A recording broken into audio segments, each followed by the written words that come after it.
అమ్మా మళ్ళీ 15 కూడా రాలేదు, జీరో బ్యాలెన్స్. ఛీ అమ్మ జీవితం. ఏమైంది సతీష్, ఏంటి అలా బాధపడుతున్నావు? ఏం లేదు సార్, నాకు 1 lakh శాలరీ వస్తుంది. ఆల్మోస్ట్ 5 years నుంచి జాబ్ చేస్తున్నా. ఇప్పటికి 15 రాగానే మళ్ళీ జీరో బ్యాలెన్స్ అయిపోతుంది. దానికోసం వాళ్ళని వీళ్ళని క్రెడిట్ కార్డులు అడగడం, లేకపోతే వాళ్ళని వీళ్ళని అప్పు అడగడం జరుగుతుంది అన్నమాట. ఏం చేయాలో అర్థం కావట్లేదు సార్. ఓకే, నీకు ఫైనాన్షియల్ ప్లానింగ్ చేసుకోవచ్చు కదా. ఈ ఫినాన్షియల్ ప్లానింగ్ తెలిసి ఇంత తలకాయ నొప్పి ఉంది సార్. ఈ ఫినాన్షియల్ ప్లానింగ్ ఎవరైనా చెప్తే బాగుండు అసలు. హలో ఎవరివన్, ఒక కామన్ పర్సన్ డైలీ ఒక 60 రూపాయలు ఇన్వెస్ట్ చేసుకుంటూ పోతే 1 కోటి రూపాయలు క్రియేట్ చేసుకోవడం మీకు తెలుసా? అయితే ఈ వీడియో ఎక్కడ మిస్ కాకుండా చివరి వరకు చూడండి. అదేంటే ఎలానో నేను చెప్తాను.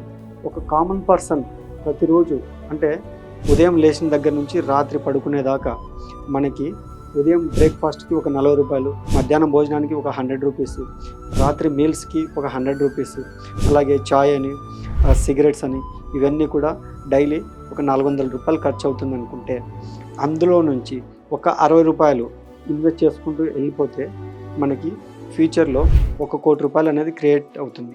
1 కోటి రూపాయలని ఎలా సేవ్ చేసుకోవాలో ఈ వీడియో ఎండ్లో ఎక్స్ప్లెయిన్ చేస్తాను. నేను మీ రాజశేఖర్, ఫైనాన్షియల్ గ్రోత్ ఎక్స్పర్ట్ని. మన ఇండియాలో చాలా సేవింగ్ ఇన్స్ట్రుమెంట్ ఉన్నాయి. లైక్ రికరింగ్ డిపాజిట్ అని, ఫిక్స్డ్ డిపాజిట్ అని చెప్పేసి, ఎస్ఐపి అని చెప్పేసి, మ్యూచువల్ ఫండ్స్ అని చెప్పేసి చాలా ఉన్నాయన్నమాట. వాటిలో మ్యూచువల్ ఫండ్ గురించి ఈరోజు డిస్కస్ చేద్దాం. అది ఎలా పనిచేస్తుంది, ఎక్కడ ఇన్వెస్ట్ చేస్తుంది, ఎప్పుడు స్టార్ట్ అయింది, ఇవన్నీ కూడా పూర్తిగా చూద్దాం.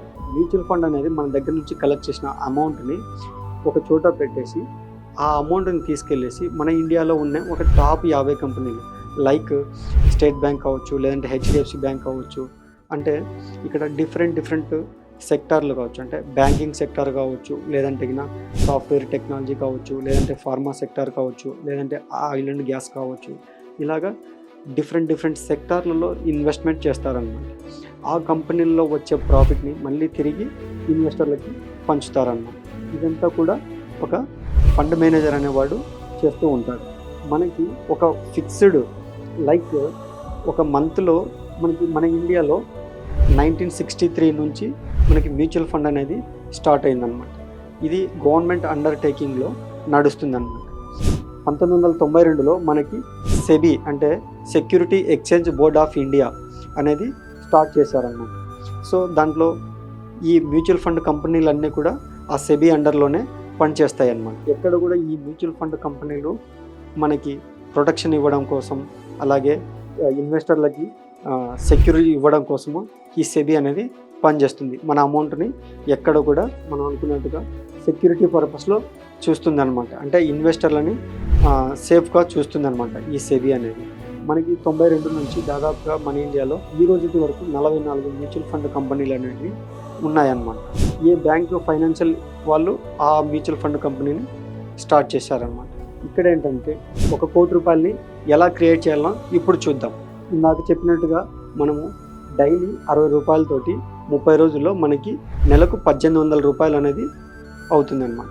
ఇలాగా ప్రతి నెల 1800 రూపాయల చొప్పున నెక్స్ట్ అంటే రాబోయే 30 సంవత్సరాల పాటుగా మనం అలా ఇన్వెస్ట్మెంట్ చేసుకుంటూ వెళ్ళిపోతే మనకి మనం చేసిన ఇన్వెస్ట్మెంటు 6,48,000 రూపాయలు అవుతుంది. సో మనకి టోటల్గా ప్రాఫిట్ ఎంత వస్తుంది అంటే 1,15,000 రూపాయల దాకా మనకి ప్రాఫిట్ అనేది వస్తుందన్నమాట. ఈ అమౌంట్ తోటి మీకు రిటైర్మెంట్ ఖర్చులతోటి కానీ, లేదంటే పిల్లల మ్యారేజ్ కానీ, లేదంటే పిల్లల ఎడ్యుకేషన్ కానీ, వీటన్నిటికీ మనం ఉపయోగించుకోవచ్చు. ఇంకొకటి అడ్వాంటేజ్ ఏంటంటే ఇక్కడ మనం ఎప్పుడు కావాలన్నా అప్పుడు విత్డ్రాల్ చేసుకోవచ్చు. అలాగే మనకి అలానే ఉంచుకుంటే ఈ ఫండ్ వాల్యూ అనేది గ్రో అవుతూ ఉంటుంది అన్నమాట. నెక్స్ట్ 5 ఇయర్స్కి అంటే 35వ సంవత్సరానికి కూడా 2 కోట్లు అవుతుంది, 45వ సంవత్సరానికి 4 కోట్లు అవుతుంది. ఇలాగా మనకి కాంపౌండింగ్ అనేది వర్కౌట్ అవుతుంది. మెయిన్గా మ్యూచువల్ ఫండ్లో మనకి చక్రవడ్డీ అనేది వర్కౌట్ అవుతుందండి. చూసారుగా 1 కోటి ఎలా క్రియేట్ చేసుకోవాలో. ఇలాంటి మరిన్ని వీడియోల కోసం రాజశేఖర్ ఫైనాన్షియల్ గ్రోత్ ఎక్స్పర్ట్ని ఫాలో అవ్వండి. అలాగే లైక్ చేయండి, షేర్ చేయండి.